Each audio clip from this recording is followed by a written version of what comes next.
Olá a todos, como vocês estão? Espero que estejam todos bem, com muita saúde, a mente boa, o corpo bom nesse período de quarentena, mas que aparentemente já estamos para sair dela, né?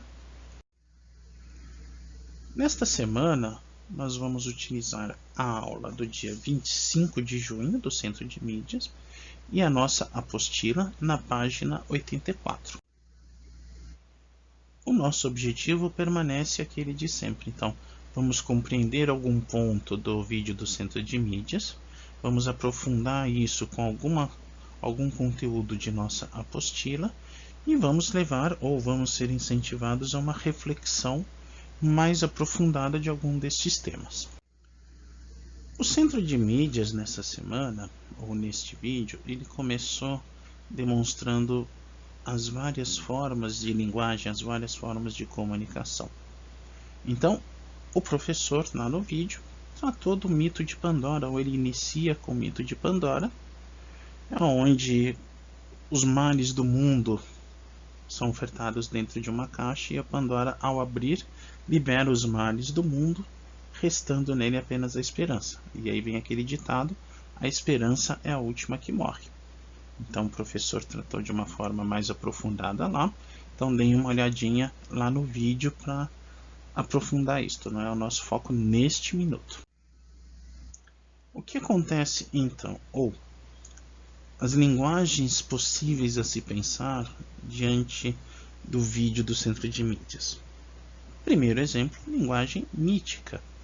Então, lembrando que nós falamos no comecinho do ano, o mito é: eu pergunto e eu mesmo respondo, porque eu não tenho outros lugares onde procurar uma resposta.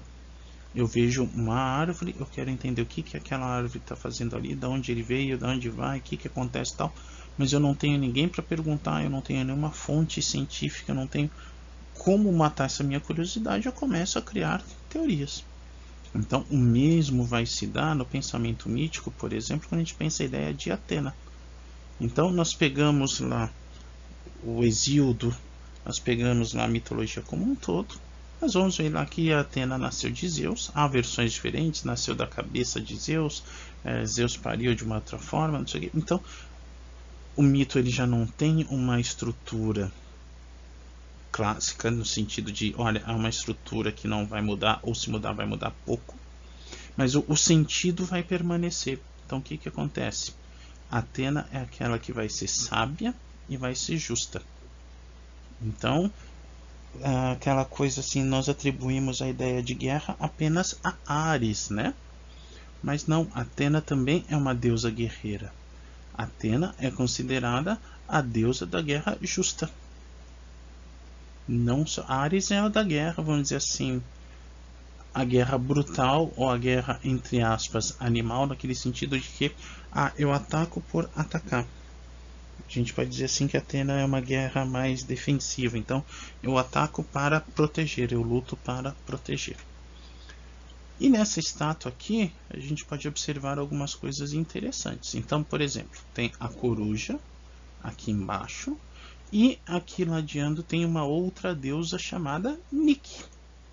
Então, quando você for andar com aquele tênis bonitão, você já sabe o que ela significa. Nike, deusa da vitória. Nike em grego, vitória. Então, eu crio uma linguagem, eu crio símbolos. Percebe que em uma estátua eu estou traçando todos os símbolos. Então, a sabedoria da coruja, a lança da guerra, um elmo de sabedoria, um peitoral de ouro e uma deusa da vitória aqui. Então, a sabedoria passa também pela guerra e ela sempre é vitoriosa porque ela é justa.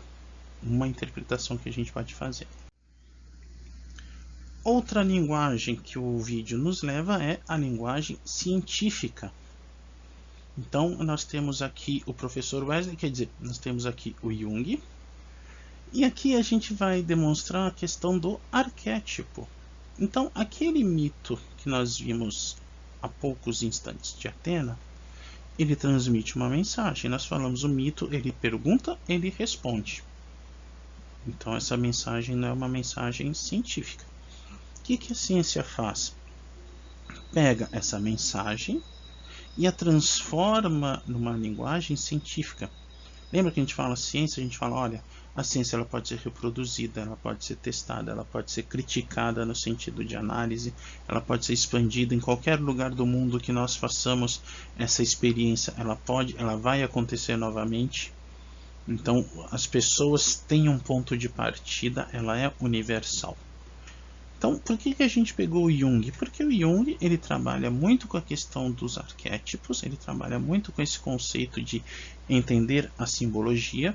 É científico porque é psicologia. Então, percebam como a linguagem dele aqui já é diferente. Olha, arquétipos são órgãos da psique pré-racional. Rapaz, olha que difícil. Antes. Então, antes do nosso período racional.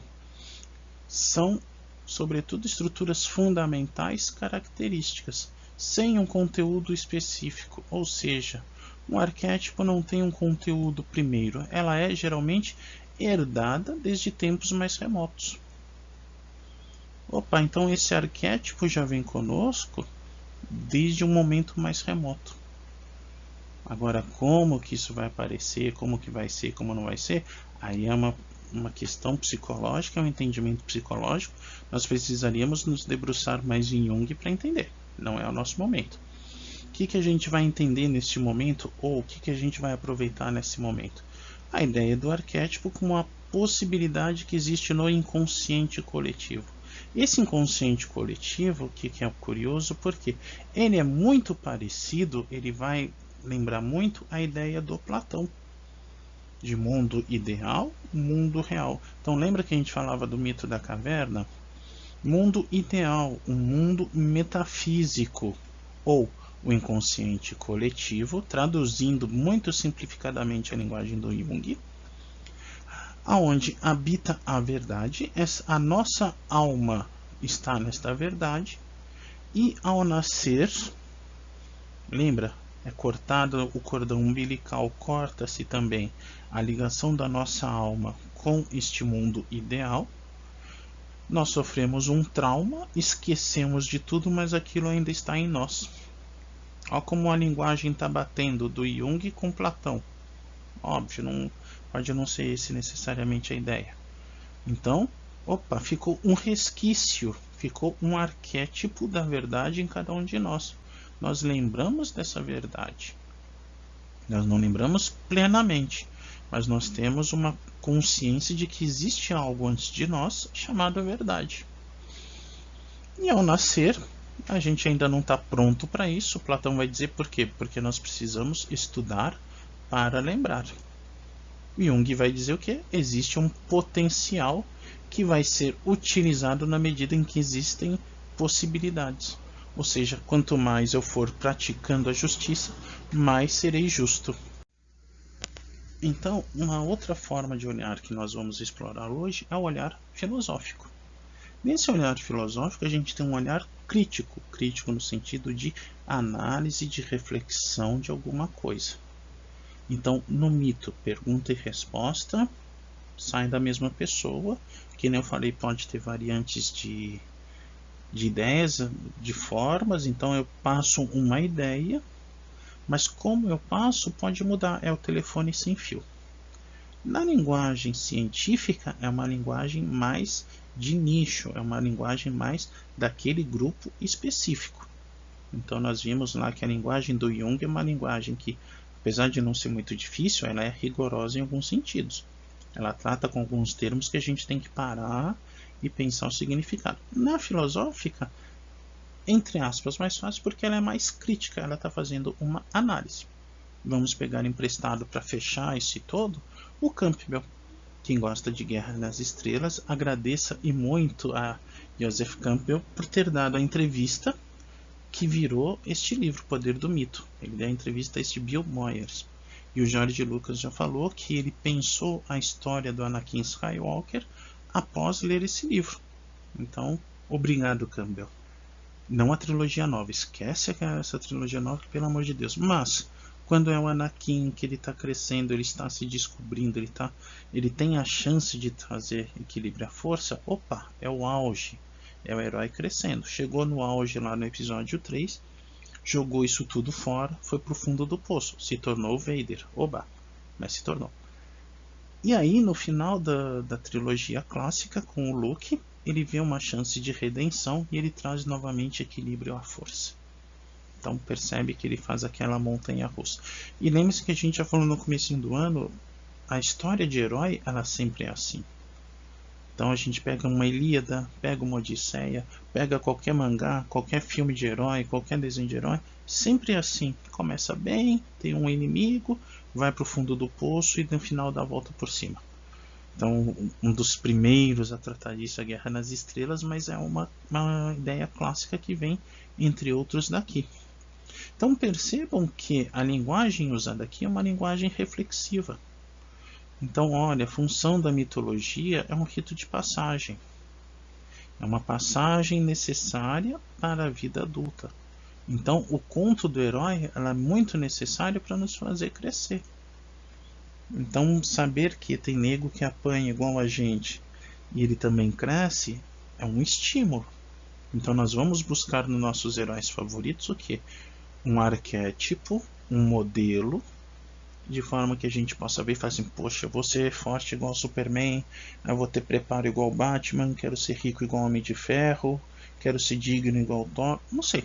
A gente vai achando um arquétipo conforme os nossos gostos. Além disso, eu consigo explicar as coisas. Então, lembra que nós falamos que Atenas tem uma coruja? Na filosofia, o Sócrates é chamado de coruja de Atenas, porque ele saía à noite para ver as coisas, e a partir dessa visita às coisas à noite, ele podia fazer uma reflexão sobre tudo. Então, talvez no nosso dia a dia, nesse mundo com tantas informações, a gente deva ser um pouquinho como Sócrates, né? Parar, não absorver tanta informação que vem, para poder refletir, chegar a uma conclusão, fazer uso da nossa razão. Então, nós somos bombardeados com 1000 informações. Que uso eu vou fazer dessas informações? Aí que entra essa ideia da gente dar uma filtrada, como uma coruja, olhar por cima um pouquinho, com calma, esperar um pouco a poeira baixar, para ver aonde está a verdade. Então, essas três grandes linguagens, ou três grandes linguagens, vão surgir pós-universidade. Lembra que nós comentamos que nas universidades começa a ser criada a linguagem científica como nós temos hoje, começa a ser estudado, e a filosofia, no sentido de filosofia e fé andarem grudadas como uma só, começam a ser dissociadas. Então, eu começo a ter três grandes linguagens. Primeiro, a linguagem científica, como nós temos hoje, que é uma crítica racional. Não quer dizer que os outros não tenham. Então, crítica racional, uma análise racional do ser humano, medicina. Uma análise racional dos animais, biologia. Então, essa crítica nesse sentido é um saber especializado do mundo, ciência. Nós vamos ter outra linguagem que é a teológica, lembrando que as universidades surgem no seio da igreja. Então a igreja também tem o interesse de fazer os seus estudos. Qual que é o foco dos seus estudos? Deus, um foco metafísico. Agora, aqui vai se dar uma diferença entre o mito e a religião. O mito não é essencialmente racional, ele não vai encontrar respostas racionais. Lembra que eu falei? Eu pergunto, eu respondo. Matou minha curiosidade? Bem. Não matou? Paciência. Vem o outro dar uma resposta parecida? Beleza, e assim vai, cada um com sua resposta. Não. A resposta teológica é o que? Teologia, palavra de Deus que nós falamos. Então, é um saber especializado, é uma crítica, é uma análise racional especializado naquilo que é metafísico. Então, eu tenho especialidade no mundo, em Deus ou metafísico, e eu vou ter o especializado em nada. Somos nós filósofos. Ai, que coisa boa. Não tem responsabilidade nenhuma. Brincadeiras à parte, qual que é a nossa especialidade? Criticar as críticas. Analisar aquilo que foi analisado. Então, a ciência descobre um ponto. Ou, nós vimos agora há pouco, o Jung faz uma declaração sobre o que é arquétipo, faz uma crítica racional. A filosofia vai se debruçar sobre essa crítica racional e vai refletir. Poxa, legal isso que você está falando, vamos meditar se é isso mesmo. Ou a teologia vem e faz uma análise metafísica racional sobre Deus, vem a filosofia e fala, bom, beleza, vamos analisar isso. Ou os próprios teólogos, vamos analisar isso, vamos refletir sobre isso, se tem fundamento ou não. É aquela ideia do sentar, meditar e buscar respostas. Então, hoje em dia está menos, mas alguns anos atrás, na segunda-feira saía no jornal que café fazia bem, na terça-feira o ovo fazia bem, na quarta-feira café fazia mal, na quinta-feira o ovo fazia mal e na sexta-feira tudo fazia bem. Então, havia uma enxurrada de informações sobre algo que, se você não faz essa crítica sobre a crítica, esta análise sobre as análises, você fica doido. Então são três grandes linguagens. As três linguagens são racionais, percebam isso. Então lembrem-se sempre disso, a diferença do mito para isso tudo. Mito não é racional, apesar de ser criado pelo ser humano, não tem menor complexidade. De onde veio essa árvore? Não sei, eu acho que foi assim. Lembra do Chicó que a gente falou? Só sei que é assim. Se surgir uma resposta melhor, ótimo, se não, bola para frente. Outro filósofo estudado, outro filósofo tratado no vídeo é o Russell. E que o Russell vai defender? Que a partir do momento que a gente chega a uma solução ou a gente chega a um ponto comum, não é mais necessário ficar se remoendo sobre ele. A gente pode chegar e dar um passo para frente. Então, o que ele vai dizer? Olha, quando a gente tem um conhecimento definitivo, quando a gente tem uma lei racional sobre um assunto, ele pode deixar de ser filosofia, ele pode deixar de ter aquele olhar filosófico e vai se tornar uma ciência. Então perceberam que a linguagem do Campbell e a linguagem do Jung eram muito próximas? Lógico, o Jung era uma linguagem extremamente técnica e ali no Campbell era uma coisa mais solta, mais fácil de entender numa primeira leitura. Qual que é o exemplo que ele dá? Do Newton. Então, antes de Newton, o que hoje nós chamamos astronomia pertencia à filosofia. Então, o filósofo sentava de noite na varanda da sua casa, não tinha TV para ele assistir um filme, não tinha PlayStation, não tinha o que fazer. Assim, vamos olhar as estrelas.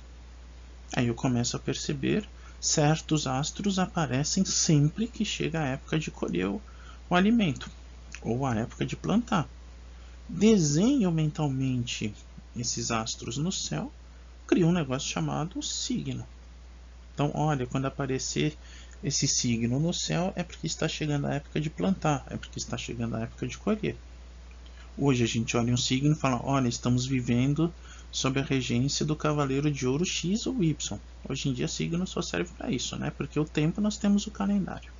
Mas enfim, o Newton pega esse saber filosófico e transforma em ciência. Então toda essa visão reflexiva de algo, ele transforma em uma ciência matemática. Então ele tem fórmulas, ele tem explicações que, tantos séculos depois, nós pegamos um livro do Newton, nós podemos botar no papel, fazer os cálculos como ele, ou observar tudo que ele observou e chegar a uma conclusão. Se essa conclusão foi refutada ou não, é um outro departamento. Mas é ciência, eu consigo pegar, refletir, reproduzir, ampliar e tudo mais. E uma frase do Russell, por que eu vou repetir tanto erro se há tanto erro novo? Ou seja, para que eu vou ficar preso nesse passado se há tanto erro novo para vir pela frente? É mais divertido o desconhecido. Nessa ideia dele, ele faz uma desconstrução, então ele separa. Percebe que, poxa, esse conhecimento se torna definitivo, ele se torna ciência, ele se torna físico. Se é um saber filosófico, ele pode ser um saber metafísico. Metafísica além da física. Então, ele vai desconstruir o mundo platônico de mundo ideal e mundo real e o imanente transcendente do Kant. Esse imanente transcendente do Kant a gente vai falar talvez mais para frente, porque isso aqui é para deixar doido, mas imanente, aquilo que a gente toca, este mundo sensível, aquilo que os nossos sentidos percebem. Ao mesmo tempo, isso que tudo que nós percebemos é transcendente, é metafísico. Então, a todo instante há uma troca de informações entre o nosso físico e o nosso metafísico, entre o nosso corpo e a nossa razão. Isso Kant em 2 minutos, muito superficial, porque se a gente começar a ler a gente fica doido. Então, nossas já clássicas sugestões para esse período. Primeira, Garoto. Então, quem tiver God of War, quem tiver a chance, jogue o God of War. Ou veja aqueles vídeos que tem no YouTube contando a história, né? O pessoal pega só os vídeos de história e monta como se fosse um filme. Assistam aquilo ali e percebam o discurso mítico. Então, essa ideia do mito, da onde vem, para onde vai, como que é explicado ali, percebe que aquela questão é: eu pergunto, eu respondo, tá bom. Star Wars, então, quem tiver a chance de assistir os 6 filmes, os 6 primeiros filmes, se não assistiu, vale a pena. Quem já assistiu, vale a pena rever. Essa questão do herói, então ver o Vader não como um anti-herói, não como um vilão, mas como um herói em busca de redenção. Percebam nisso. Um outro filme que é muito bonito, um pouquinho difícil de encontrar na internet, chama-se Herói, de 2002.